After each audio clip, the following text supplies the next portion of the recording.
Salamat po, Mr. President, Your Honor, kasi po meron kayong binanggit dito na dalawang Assistant Secretary ng DPWH sa panahon na ginagawa ang proyektong ito na nakatalaga sa Region 3 o Region 2 at tatlong Undersecretaries naman ang malinaw na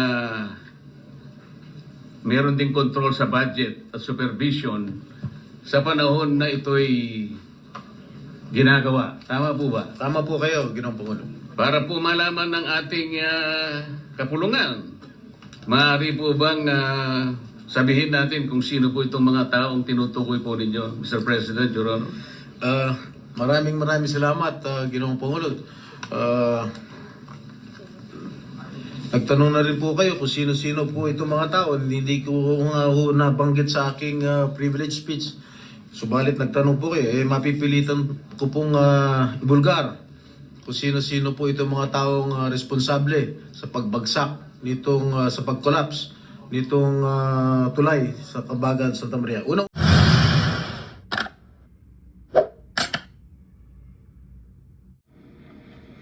Mr. President, mahirap tanggapin na sa mga susunod na araw ay haharap sa kaso ang maliit na tao na tulad ng driver ng truck na pananagutin ng DPWH samantalang pinagtatakpan nila ang kanilang mga kasamahan. I urge the DPWH to take full responsibility and accountability not only by pursuing private contractors but also by holding accountable its own officials who were involved in the planning, approval, and implementation of this project. Public confidence demands nothing less. Explain the approval process, identify the lapses in monitoring and enforcement, and most importantly, assure the public that this will never happen again, not through promises, but through concrete reforms in design, review, safety compliance, and project oversight. The bridge that was meant to stand strong for generations collapsed in less than 3 weeks. Its collapse should serve as a warning. When safety is compromised, when accountability is absent, it is the people who will pay the price. I am not here to point fingers at anyone.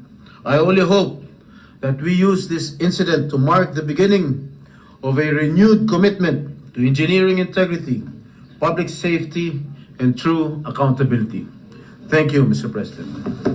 Majority Leader. Thank you, Mr. President. Mr. President, the distinguished gentleman from the great province of Tarlac and Rizal, Senator Rodante Marcoleta, wishes to interpolate the distinguished gentleman from San Juan, our Senate President Pro Temp. I move that they be recognized, Mr. President. Senator Rodante Marcoleta is recognized. Thank you, Mr. President. I know my friend will yield to a few clarificatory questions by way of interpolation. How did you know that I will yield?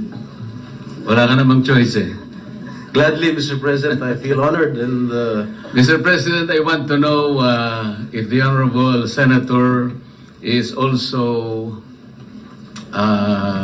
aware of several falling bridges before this bridge subject matter of his speech.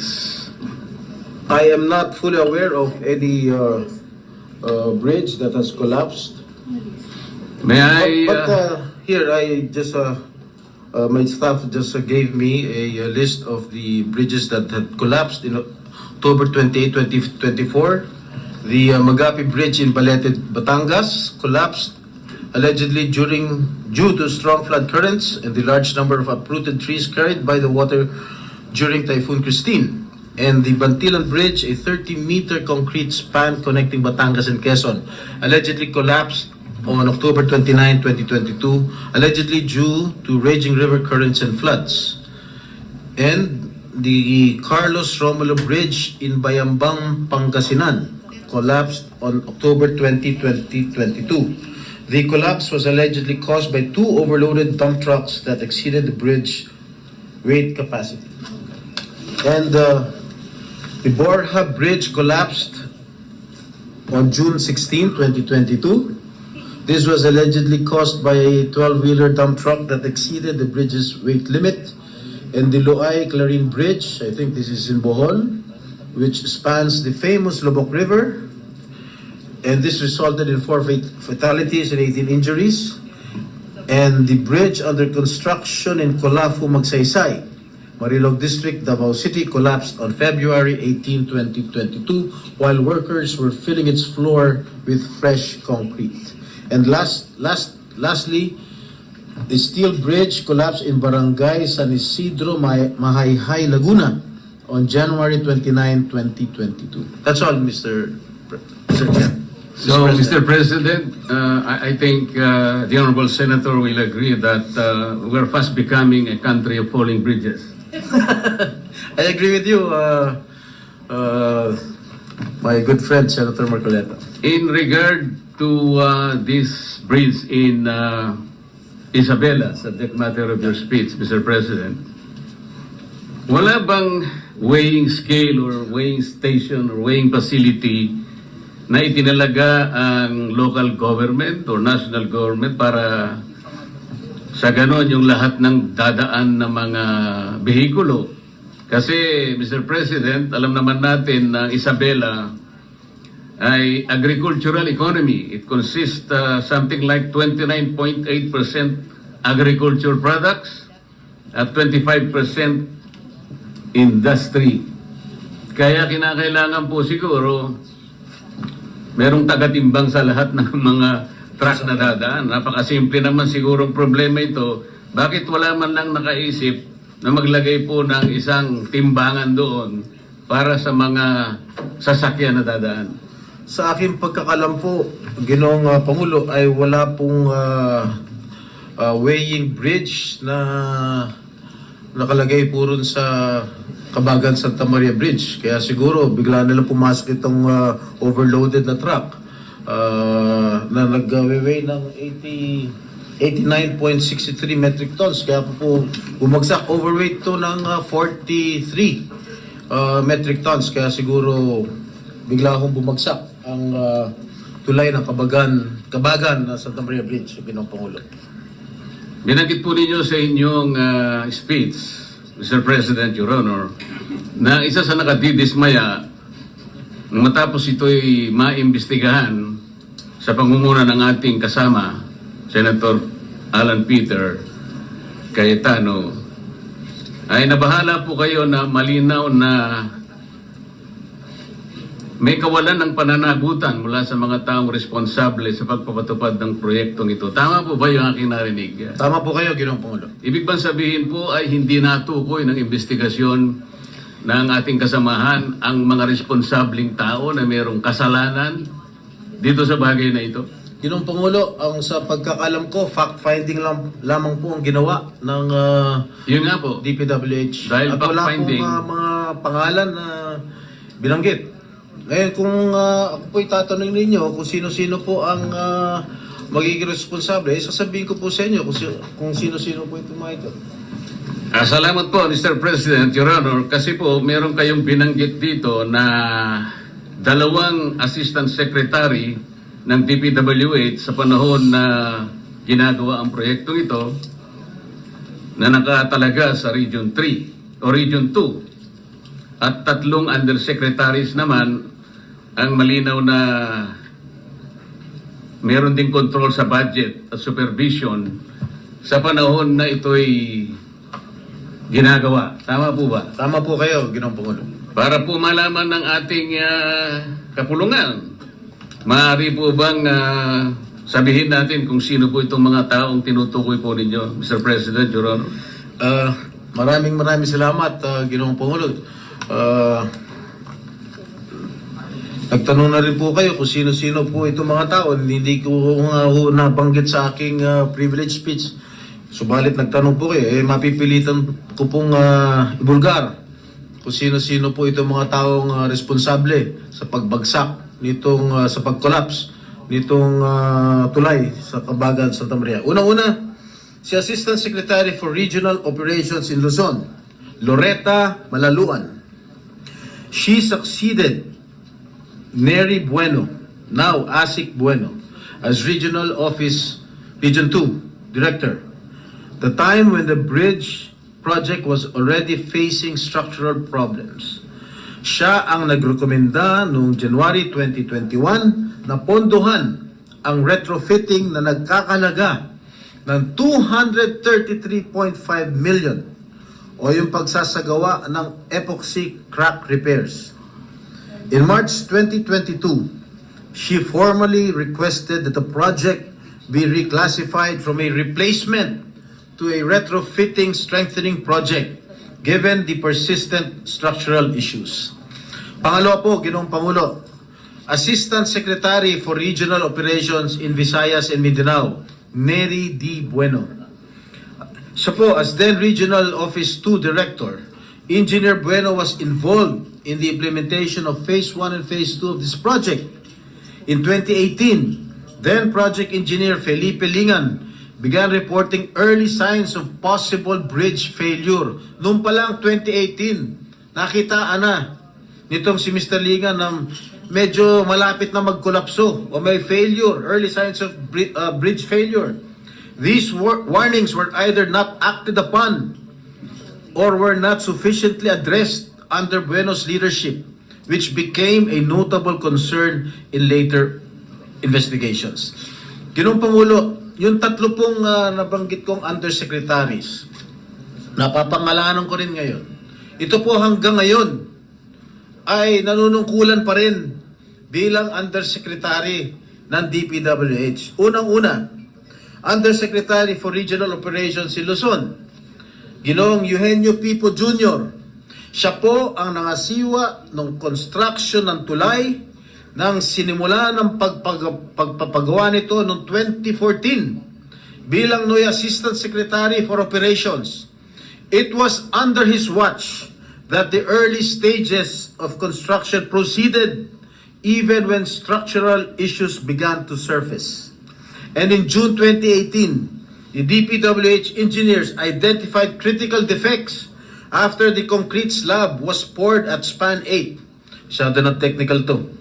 Among the most alarming were sheared bolts and shifting columns, clear indicators of serious design and construction flaws. Yet, despite these warnings, construction continued with no decisive intervention from Pipo's office. His failure to halt the project or escalate the issue for re-evaluation allowed the risks to persist unaddressed.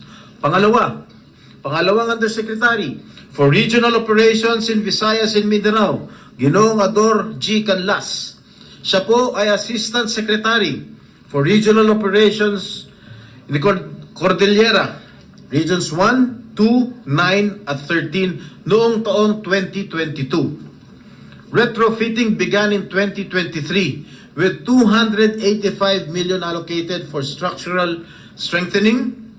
The engineering designs were completed and submitted, and multiple iterations of the as-staked plans were prepared by DPWH Region 2. And during this phase, Undersecretary for Technical Services Ador Canlas became directly involved. He approved key engineering plans on December 19, 2023, and later a revised retrofitting plan on May 22, 2024. These approvals were crucial in authorizing the construction activities intended to stabilize the bridge. And lastly, Mr. President, Undersecretary for Planning Service and Public-Private Partnership Service, Maria Catalina Cabral. Ang kanyang opisina ang nag-aproba para pondohan ang isinagawang kontrobersyal na retrofitting ng tulay na dapat ang kontraktor ang gumastos dahil nasa ilalim ng warranty period. Dahil dito, gumastos pa ang ating gobyerno ng karagdagan na 400 million pesos. Ang halagang ito ay 50% ng original contract price ng tulay, Ginoong Pangulo. Yun lang po, Ginoong Pangulo. Mr. President, tatlong undersecretaries Ibig ba sabihin nito, may basbas ito sa kanilang secretary, Mr. President? Well, that sa aking palagay, command responsibility po yan. Hindi naman po kikilos itong mga undersecretary kung wala hong basbas ang namumuno. Sinabi po niyo rito, Mr. President, Your Honor, na ang mga taong binanggit ninyo ay nabigyan pa ng karagdagang trabaho. Ano pong mga karagdagang trabaho ang naibigay pa, Mr. President, Your Honor?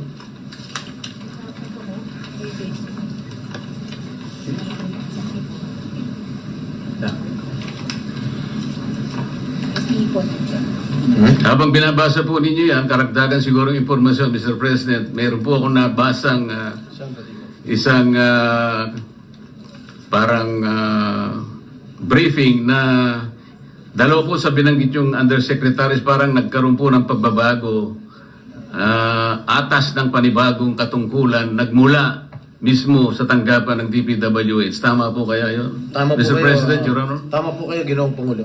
Nasaan?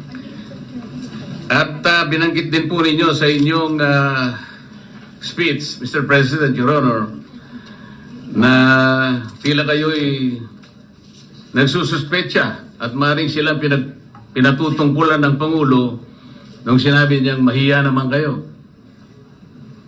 Ano po ang pinagbabatayan niyo rito? Malamang itong sinasabi ng ating Pangulo na pinatutungkulan ng ating Pangulo na mahiya naman kayo. Palagay ko, ito po yung mga opisyalis ng DPWH na kasangkot o kasabwat sa pagpapatayo nitong collapsed bridge na ito sa Isabela. Siguro po ang mas tamang isipin natin, ilan lang siguro sila sa pinatamaan ng Pangulo. Kasi nung sabihin ng Pangulo po ito, Mr. President, nakaharap po siya sa Kongreso eh. Napakarami pong contractor doon eh. Kayo po nakakaalam nun dahil kayo po nanggaling sa House of Hindi Representatives. po, tinatanong ko po kayo isang ayon na maaring mas marami ang pinatutungkulo ng Pangulo. At hindi lamang po bagsakan ng tuloy ang pinag-uusapan doon. Mr. President, Hindi Your po Honor. ako makakasagot niyan sapagkat hindi po Bakit ako naman po hindi kayo makakasagot? Hindi po ako Napakasimple lang nanggaling po ng tanong ko sa inyo. sa House of Representatives. Kayo po ang nanggaling sa House of Representatives. Malamang kayo po nakakaalam kung marami po ang pinatutungkulan ng ating Pangulo, Ginoong Pangulo. Talagang marami po. Ako po, sinasabi ko sa inyo, marami pong contractor doon. Ang tanong ko lang kung kayo sumasang-ayon sa aking pananaw. Ay yes, sumasang-ayon po ako sa inyo pananaw. Ayun. Kung kayo po ay naniniwala, maniniwala rin po ako. Mr. President, Your Honor, di ba pangkaraniwan pagka meron po tayong itinatayong isang infrastructure, lalong-lalo na po yung mga vertical infrastructure, malimit po nating nakikita, nakatabi po yung meron pong parang banner yung, anong tawag doon? Yung COA. Meron billboard po ang COA. Billboard. Na kung saan nakalagay yung ilang mga detalye, pangalan ng proyekto, yung Minsan po pangalan po ng politiko nandun. yung halaga ng proyekto, yung description hanggang saan, di ba? Yung contractor kung sino yon. Pero nananatili lang na isang billboard. At hindi naman nagkakaroon ng updated report ang COA kung ilang porsyento na halimbawa after a while ang natatapos.